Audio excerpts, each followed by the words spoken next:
नमस्कार बंधुओं, मैं अपने और आपके YouTube चैनल हिंदी स्वरूपा में आप लोगों का हार्दिक स्वागत करती हूँ।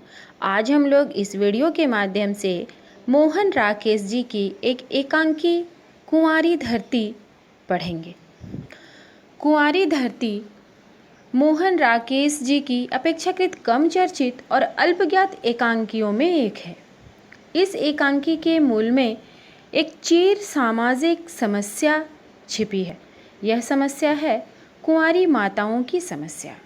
यह कोई नई समस्या नहीं है, यह तो बहुत पुरानी समस्या है, लेकिन प्रत्येक युग में यह समस्या नए नए रूप लेकर सामने आई है। प्राचीन युग से ही नारी इस समस्या से जूझती आ रही है। कभी भी उसे सामाजिक सम्मान नहीं मिला। प्रताड़ना, लांछना, अपमान और आत्महत्या तो जैसे उसकी नियति ही बन गई। इस समस्या से मुक्ति के दो ही विकल्प बचे रह जाते हैं: भ्रूण हत्या करवाकर समाज की नज़र में शीलवंती कुमारी कन्या बनी रहे, या फिर आत्महत्या करके अपनी कहानी ही समाप्त कर दे।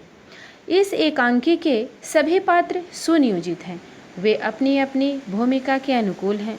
एकांकीकार ने इन पात्रों के चरित्र के पक्ष को उद्घाटित करना चाहा है। वह स्पष्ट दृष्टिगोचर होता है।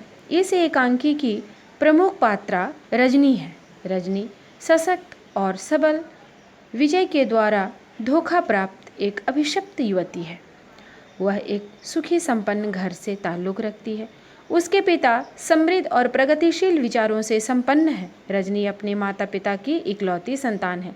माता पिता उसे बेहद प्यार करते हैं। अपना कोई भी फैसला वे उस पर थोपना नहीं चाहते।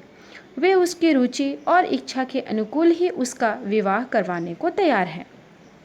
इसके लिए वे सभी सामाजिक बंधनों को तोड़ने के लिए भी तैयार हैं, जैसे ऊंच नीच, जाति पाति वगैरह।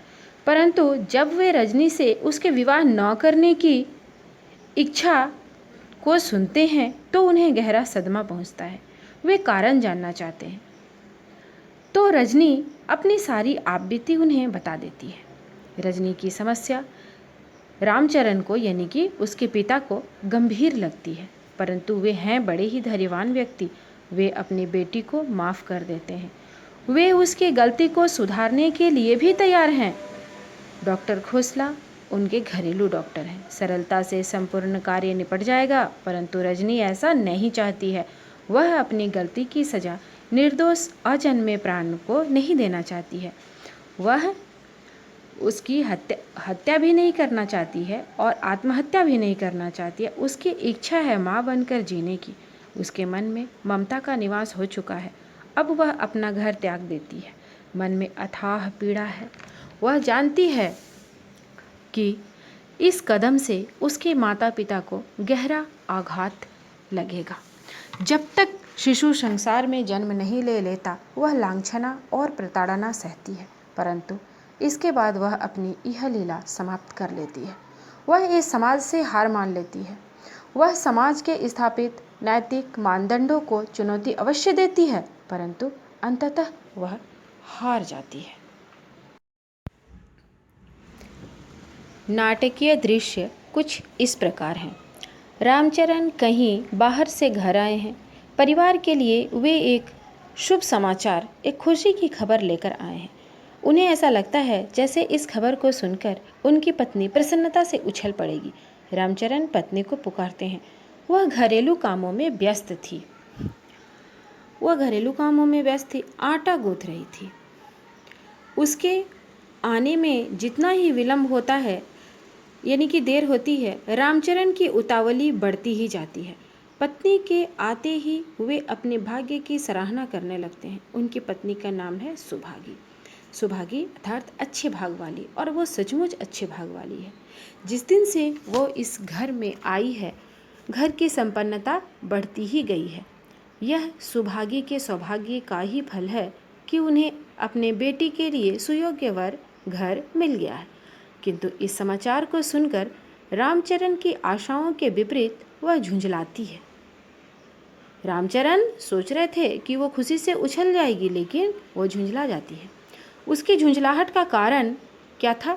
उसकी झुंझलाहट का कारण था बेटी का कोप भवन में होना, यानी कि उनकी बेटी गुस्से में थी, कुपित थी। वह पति को बताती है जब से लड़के वाले रजनी को पसंद करके गए हैं तब से वह मुंह लटकाकर कमरे में बंद पड़ी है। उसने दिन में खाना भी नहीं खाया, किसी से बात भी नहीं की। रामचरण को रजनी का यह व्यवहार स्वाभाविक लगता है। उन्हें कोई आश्चर्य नहीं होता है। इसलिए नहीं होता है क्योंकि उन्हें ऐसा लगता है कि लड़कियां अक्सर विवाह के नाम पर ऐसे करती है, रोने धोने लगती है, नकारती है। वे आसानी से इस बात के लिए तैयार नहीं होती है। उसके मन में एक अज्ञात भय समाया हुआ होता है, यह सच है। रामचरण रजनी से उसकी उदासी का कारण पूछते हैं। वे उससे जानना चाहते हैं कि बेटा बताओ, यदि तुम्हें कोई अन्य लड़का पसंद हो तो हम उसी से तुम्हारी शादी कर देंगे, चाहे वह लड़का धनी हो या निर्धन हो, कुलीन हो या अकुलीन जाति का हो, हमें कोई फर्क नहीं पड़ता। वे अपनी बेटी को उसी के मनोनुकूल वर से ब्याह करने को तैयार हैं, किंतु रजनी है कि ब्याह के नाम से ही चिढ़ उठती है। उसे ब्याह संबंधित कोई बातें ही नहीं करनी है। वह कहती है मैं विवाह नहीं करूँगी। अब रामचरण का प्रश्न आकर यहाँ टिकता है कि आखिर क्यों वह विवाह करना नहीं चाहती है। कोई तो कारण होगी। पिता इस बात को उसे कुरेद कुरेद कर पूछते हैं कि आखिरकार बात क्या है, बताओ। पिता के प्रश्न का उत्तर आखिर रजनी दे ही देती है। आप बीती बताते हुए रजनी अपने अतीत की यादों में खो जाती है। ये यादें उसके हृदय में मानो डंक मार रही है। वह याद करती है कि किस प्रकार वह विजय की ओर आकर्षित हो गई, कैसे उसकी नकली भावुकता को हकीकत समझ बैठी, किस प्रकार उसके जीवन की झूठी रिक्तता को भरने के चक्कर में वह स्वयं को बर्बाद कर बैठी। एकांकी के संवाद संक्षिप्त और अर्थपूर्ण है। एकांकी के संवादों चरित्रों को सटीक निरूपित करते हैं। सरल भाषा का प्रयोग हुआ है। एकांकी आत्मीय वातावरण को मूर्त करती है। रजनी के कथन कटाक्ष करने वाले हैं। समाज के नैतिक खोखलापन, ढकोसला और वंचिता नारी के पीड़ित स्वर को उजागर करते हैं। कुंवारी धरती एकांकी एक सशक्त और प्रभावशाली एकांकी है। इसका अंत दुख से परिपूर्ण है। यह एकांकी रेडियो शिल्प में रचित है। थोड़ी सी परिवर्तन करके इस एकांकी को रंगमंचीय एकांकी का रूप दिया जा सकता है। यह पूर्ण रूप से अभिनय है। अंत में एक बार मोहन राकेश जी को धन्यवाद करती हूँ। मैं आप लोगों के लिए अगली कहानी लेकर फिर आऊँगी। तब तक के लिए धन्यवाद।